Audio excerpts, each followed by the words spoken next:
देवराज्यसेव्यमान पावनाङ्घ्रिपङ्कजं व्यालयज्ञसूत्रमिन्दुशेखरं कृपाकरं नारदादियोगिवृन्दवन्दितं दिगम्बरं काशिकापुरादिनाथकालभैरवं भजे। ॐ भानुकोटिपाश्वरं भवाप्तितारकं परं नीलकण्ठमीप्सितार्थदायकं त्रिलोचनं कालकालमम्बुजाक्षमक्षशूलमक्षरं काशिकापुरादिनाथकालभैरवं भजे। ॐ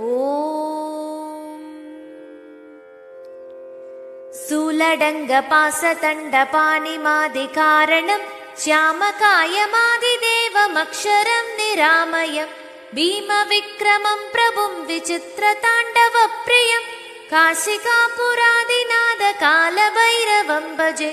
ॐ भुक्तिमुक्तिदायकं प्रशस्तचारुविग्रहं भक्तवत्सलं स्थितं समस्तलोकविग्रहं निविक्वणन्मनोज्ञहेमकिङ्गिनीलसत्कटं काशिकापुरादिनाथकालभैरवं भजे। ॐ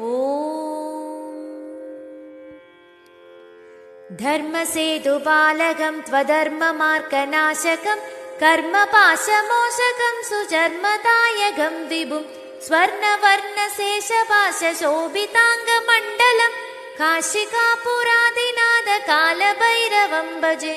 ॐ रत्नपादुकाप्रभाभिरामपादयुग्महं नित्यमद्वितीयमिष्टदैवतं निरञ्जनं मृत्युदर्पनाशनं करालद्रष्टमोचनं काशिकापुरादिनाथकालभैरवं भजे। ॐ अट्टहासभिन्नपद्मजाण्डकोशसन्दतिं दृष्टिपादनष्टपापजालमुक्रशासनम् अष्टसिद्धिदायकं कपालमालिगन्धरं काशिकापुरादिनाथकालभैरवं भजे। ॐ भूतसङ्घनायकं विशालकीर्तिदायकं काशीवासलोकपुण्यपापशोधकं विभुं नीतिमार्गगोविदं पुरातनं जगत्पदिं काशिकापुरादिनाथकालभैरवं भजे। ॐ कालभैरवाष्टकं पठन्ति ये मनोहरं ज्ञानमुक्तिसाधनं विचित्रपुण्यवर्धनं सोगमोगलोभदैन्यकोपतापनाशनं ते प्रयान्ति कालभैरवाङ्घ्रिसन्निधं ध्रुवं काशिकापुरादिनाथकालभैरवं भजे। काशिकापुरादिनाथकालभैरवं भजे। ॐ नमः शिवाय।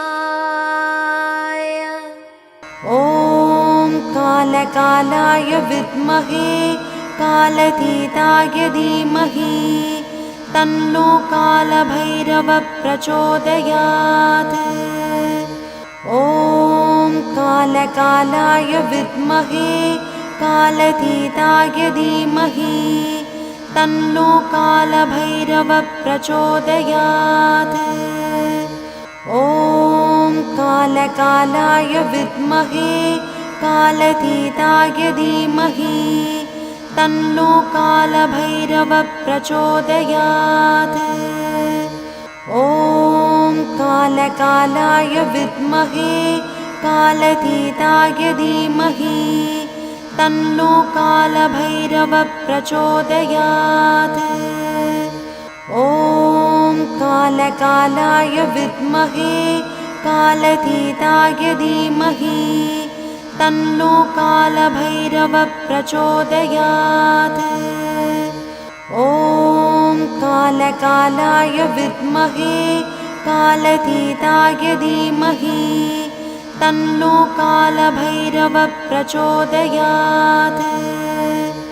ॐ कालकालाय विद्महे कालतीताय धीमहि तन्नो कालभैरवः प्रचोदयात्। ॐ कालकालाय विद्महे कालतीताय धीमहि तन्नो कालभैरवः प्रचोदयात्। ॐ कालकालाय विद्महे कालतीताय धीमहि तन्नो कालभैरवः प्रचोदयात्।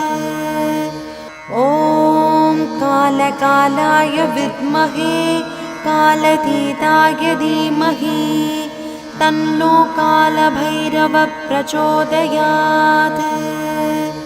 ॐ कालकालाय विद्महे कालतीताय धीमहि तन्नो कालभैरवः प्रचोदयात्। ॐ कालकालाय विद्महे कालतीताय धीमहि तन्नो कालभैरवः प्रचोदयात्। ॐ कालकालाय विद्महे कालतीताय धीमहि तन्नो कालभैरवः प्रचोदयात्। देवराज्यसेव्यमान पावनाङ्घ्रिपङ्कजं व्यालयज्ञसूत्रमिन्दुशेखरं कृपाकरं नारदादियोगिवृन्दवन्दितं दिगम्बरं काशिकापुरादिनाथकालभैरवं भजे। ॐ भानुकोटिपाश्वरं भवाप्तितारकं परं नीलकण्ठमीप्सितार्थदायकं त्रिलोचनं कालकालमम्बुजाक्षमक्षशूलमक्षरं काशिकापुरादिनाथकालभैरवं भजे। ॐ शूलडङ्गपासदण्डपाणिमादिकारणं श्यामकायमादिदेवमक्षरं निरामयं भीमविक्रमं प्रभुं विचित्रताण्डवप्रियं काशिकापुरादिनाथकालभैरवं भजे। ॐ भुक्तिमुक्तिदायकं प्रशस्तचारुविग्रहं भक्तवत्सलं स्थितं समस्तलोकविग्रहं निविक्वणन्मनोज्ञहेमकिङ्गिनीलसत्कटं काशिकापुरादिनाथकालभैरवं भजे। ॐ धर्मसेतुपालकं त्वधर्ममार्गनाशकं कर्मपाशमोचकं सुचर्मदायकं विभुं स्वर्णवर्णशेषपाशशोभिताङ्गमण्डलं काशिकापुरादिनाथकालभैरवं भजे। ॐ रत्नपादुकाप्रभाभिरामपादयुग्महं नित्यमद्वितीयमिष्टदैवतं निरञ्जनं मृत्युदर्पनाशनं करालद्रष्टमोचनं काशिकापुरादिनाथकालभैरवं भजे। ॐ अट्टहासभिन्नपद्मजाण्डकोशसन्दतिं कृष्टिपादनष्टपापजालमुक्रशासनम् अष्टसिद्धिदायकं कपालमालिगन्धरं काशिकापुरादिनाथकालभैरवं भजे। ॐ भूतसङ्घनायकं विशालकीर्तिदायकं काशीवासलोकपुण्यपापशोधकं विभुं नीतिमार्गगोविदं पुरातनं जगत्पदिं काशिकापुरादिनाथकालभैरवं भजे। ॐ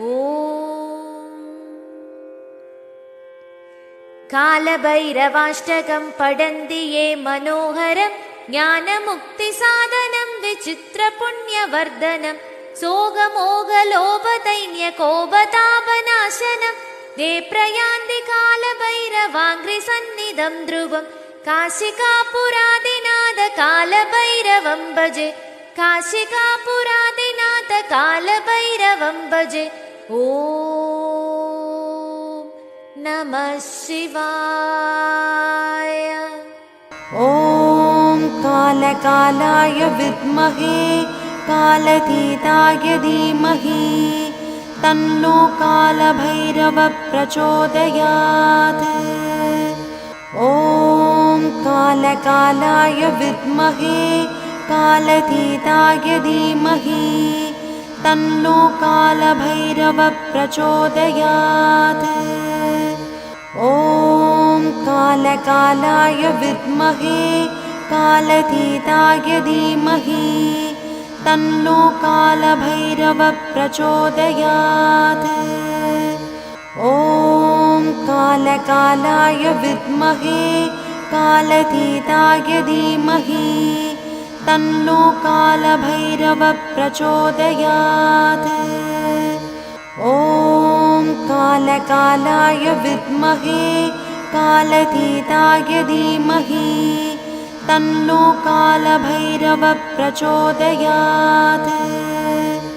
ॐ कालकालाय विद्महे कालतीताय धीमहि तन्नो कालभैरवः प्रचोदयात्। ॐ कालकालाय विद्महे कालतीताय धीमहि तन्नो कालभैरवः प्रचोदयात्।